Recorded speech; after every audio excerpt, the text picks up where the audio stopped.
alcoholic. further She can't from your- function Law without enforcement will alcohol. handle that on their own. We do not need to discuss that here. She Please, needs help. Okay. that is you not will be something we can held address today. I'm letting the court know that she needs help and you're Okay, denying thank her- you. Thank you. Thank You're you. denying her the help that she needs. The court cannot do anything about that today. You will be held accountable. You will be held accountable. You got it. Okay. All You'll right, be well said. accountable. Thank you.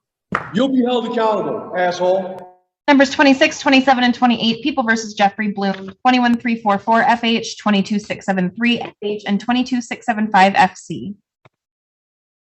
Good afternoon, Your Honor. Amy Reiser, appearing on behalf of the people. Good afternoon. On behalf of Jeff Bloom. Jeff, would you state your name for the record, please? Jeffrey Bloom. Good Judge, afternoon. Judge, you set this hearing in part to see how Jeff and I were getting along. I will be quite frank with the court. Jeff and I have had our ups and downs. I just want to tell Jeff I still want to be his attorney. I still think he and I can work this matter out, including going to trial. And but again, though, I'll just leave it at that, and I'll let Jeff say what he wants to say. Okay. So before we get to Mr. Bloom, Ms. Reiser, was there anything you wanted to put on the record? No, Your Honor, we had some further investigation that was requested while I was on medical leave. And the first attempt at that further investigation was refused by the defendant, so it did not take place. The Sheriff's Department was professional and set that up again, and he was transported to the Michigan State Police Northville Post for that further investigation, and that has been done, and I provided that supplemental report to Mr. Killowell. Can I see the court? So we have complied with the statutory obligation. I would just put that on the record. Thank you. You're welcome. I'm Okay. gonna just read it myself. So anything further before I turn to Mr. Bloom on that subject, Mr. Killowald? No, Your Honor, I received the results of that. I went and spoke with Jeff about that. He disagreed of what actually had happened, but nonetheless, I'd still like to remain his attorney on the three. If he's got a VOP, one matter of resisting the police officers, and then the most serious matter. Again, I'd like to be his attorney, but I guess it's his turn to talk now. Okay. Mr. Bloom, good afternoon. What Good would you afternoon. like me to know? Your Honor, I would really like to just have like 5 minutes to place some things on the record before or do I just talk about Mr. Killowald? Can I place a few things on the record? Well, the thing is, I'm not sure what you're going to say. I'm not sure if it's advisable for you to say them. If you restrict what you're about to say to the subject of your representation, It is. then that would be better. So you may proceed. Yes, ma'am. I just want to say it first. I've made Mr. Killowald aware of barbaric treatment here at the jail. As you see, I'm in handcuffs, Your Honor. I have been subjected lately to sleep deprivation. They have started closing all the doors, these 3 doors outside of my cell in Max area. I haven't slept more than a half hour at a time for over a month. Okay, Your Honor. So my thoughts are a little scattered, and I'm trying to be articulate and let you know that I don't think I'm going to be able to continue with Mr. Killowald. Can I refer to you as Bob? Sure, Jeff. That's what I'm used to calling him. So we don't have any further confusion. Anyway, Your Honor, when back on, they stole all my paperwork. I made Mr. Bob aware of this, that on June 6th, Lieutenant Arnett, I was made aware, had 12 emails with Miss Reiser, discussing me and my health and all kinds of stuff. One of Arnett's staff told me this, and there was an incident on November 6th where Miss Reiser and Lieutenant Arnett, who are both officers of the court, correct? They deliberately misled This is Villegas versus Metro Government of Nashville. Okay, I would like to cite this on the record. These officers of the court deliberately misled Judge Simpson and made statements with reckless disregard for the truth, Your Honor, that placed me in a ITR 7 cell where they put me in a suicide gown. They put the tablet outside the food slot. I have to give it to Mr. Bob. He did file a motion for an in-person preliminary, okay? Ms. Reiser didn't want that. I've figured it out now that they've taken my property again. Ms. Reiser didn't want me to hear the testimony, and ITR 7, audio and video that I have seen here at the jail will show you clearly I wasn't able to hear said testimony. I asked Mr. Killewald to please file a motion because of misconducts to remand me back to preliminary examination, okay?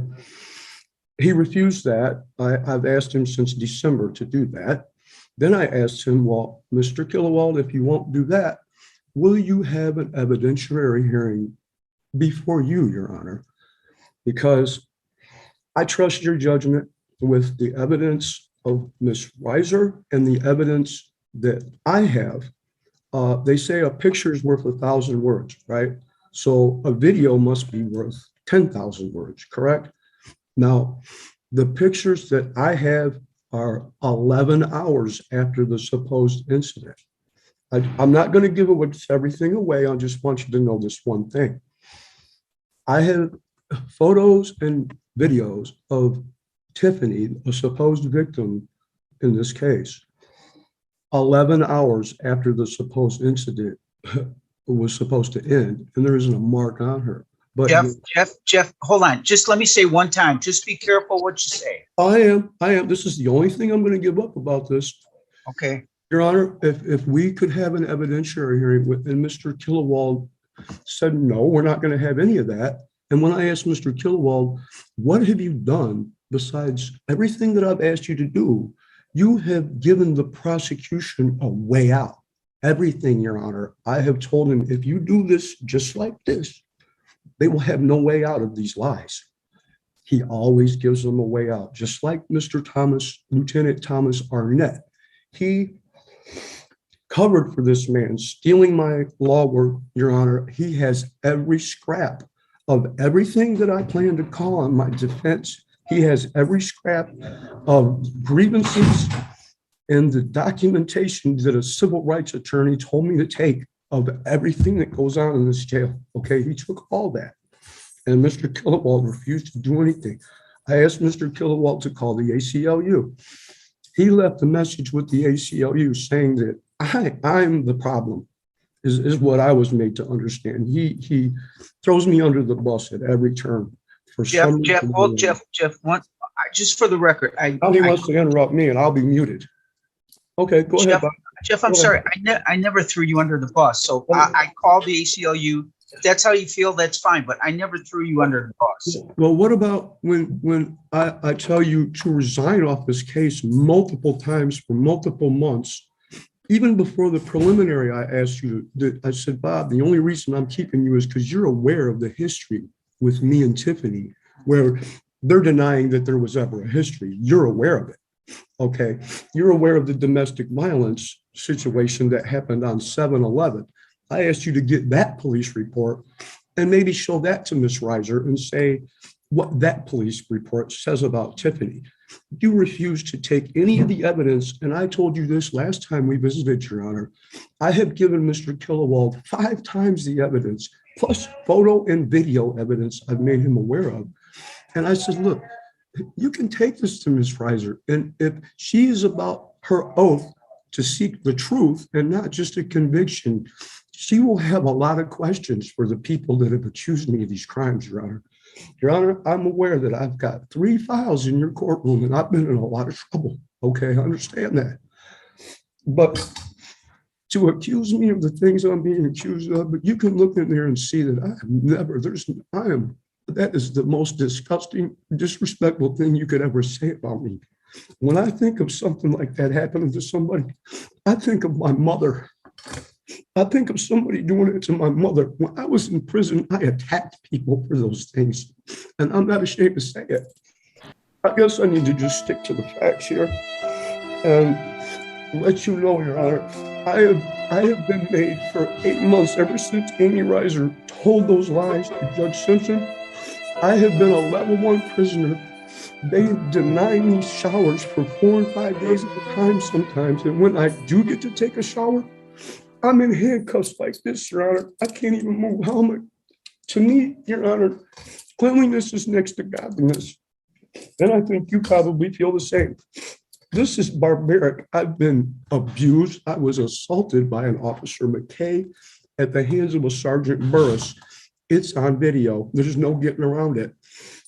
The civil rights attorney that I have looking into this is from Bloomfield Hills, Your Honor. She's not buying any of this. And anyway, I don't think I can carry on with Mr. Killawall because the last thing he said to me several times when I told him he needed to file a motion to resign from my case, he said, if you fire me, you're going to get 30 years.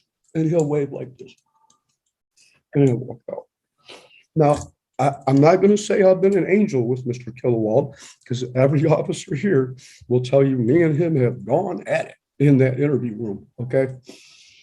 But, Your Honor, when someone comes up here and this is a rest of my life situation and you smirk at me and you laugh at me when I'm being totally serious with you, and I ask you what kind of evidence he says he's ready for trial, and we haven't even gone over the transcripts. Not one page of the transcripts have been gone over. Anyway, Your Honor, excuse me, I don't mean to be emotional, but you know, I've been here 11 months for things that are despicable. And I'm worried about my mother. I haven't seen my mother in a year.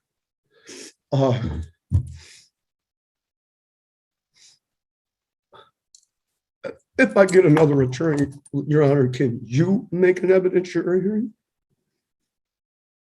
Can you? If you get another attorney, what did you just say then after that?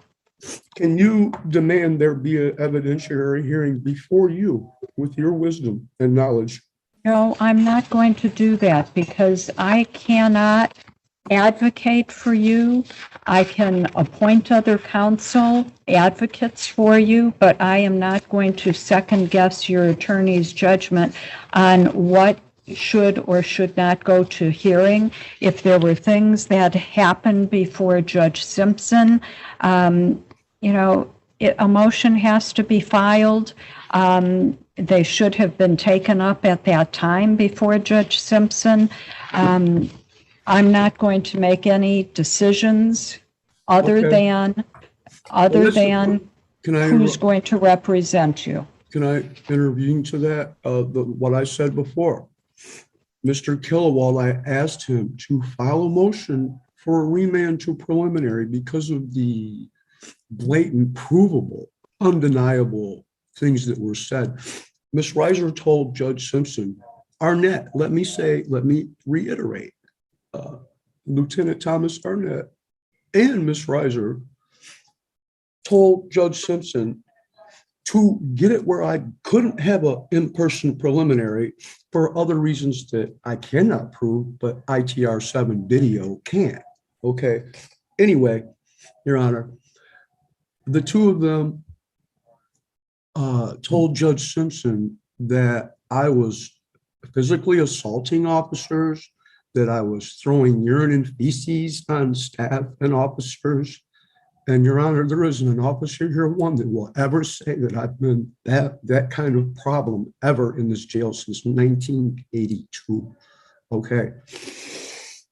That being said, Your Honor, I just hope something, maybe a civil rights attorney or someone will come see me about the barbaric treatment that I've been made to take showers for 8 months with handcuffs, Your Honor. Tell me that's legal. Is that legal? Thank you. Okay. So An indigent defendant is entitled to the appointment of a lawyer at public expense, but not entitled to choose his lawyer. He may, however, become entitled to have an assigned lawyer replaced based on a showing of adequate cause for a change in lawyers. So that's what I need to find, adequate cause.